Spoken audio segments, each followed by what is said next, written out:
Well, first of all, our military did an extraordinary job to launch these strikes, not even have the Iranians fire back, and clearly nobody wants Iran to have a nuclear weapon. The problem here is that the president, before any data came back in, on the night of the strikes, says totally obliterated.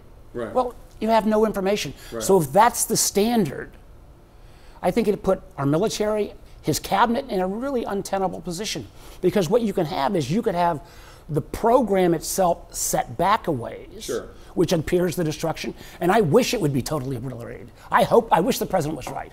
But when you went after the facilities, but we didn't even go after the enriched uranium at Esfahani, and the fact that they have some additional capabilities elsewhere around, the idea that Iran could potentially rush to a single bomb or two Right. that could be delivered, maybe not on a missile, but in the backseat or trunk of a car, we have to be aware of that. My concern when the president says totally obliterated is, does he lull the American people, and the world for that matter, into a sense of, well, that problem's taken care of. But what did, when what frankly, did the briefing tell you? What did the the only way we're going to know, and again, I'll give credit to some of the briefers for saying this, the only way we're going to know is when we get inspectors back on the ground, and to get inspectors back on the ground is going to require diplomacy.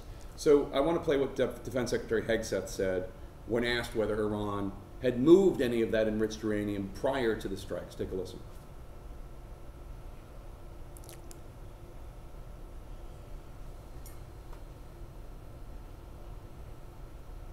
If that's true, it's great. I mean, he's suggesting that Iranians did not move any of the enriched uranium before the strikes. Is it true? I'm not going to comment on classified information, but I will say this. Remember, the most of the enriched uranium was at the facility at Esfahani. Right. They didn't even use the bunker buster bombs there because it was buried so deep. It could not have been penetrated. It could not have been taken care of.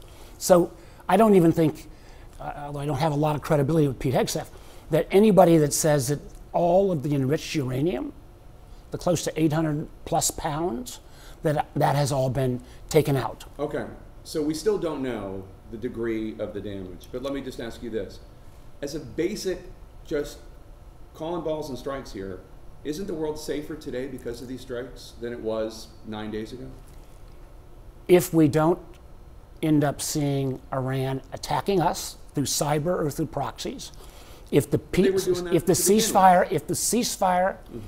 stays between Israel and Iran's program is set back for whatever period of time. I just mean as of today. I'm not saying you're saying this for the rest of your life and whatever, but as of today, we don't know what's going to happen tomorrow, but as of today, isn't the world safe? I am glad that these capabilities have been cut back. Do we know what Iran's next step is going to be? Are we going to be saying the same thing if Iran now tries to race to a bomb in the trunk of a car because we don't have any inspectors on the ground? Are we going to say that as well if Iran launches major cyber attacks against us when this administration has literally cut half of the folks who do cybersecurity at the federal government level? So I think it's too early to tell. Okay. Am I glad to see some of this capabilities taken out? Absolutely.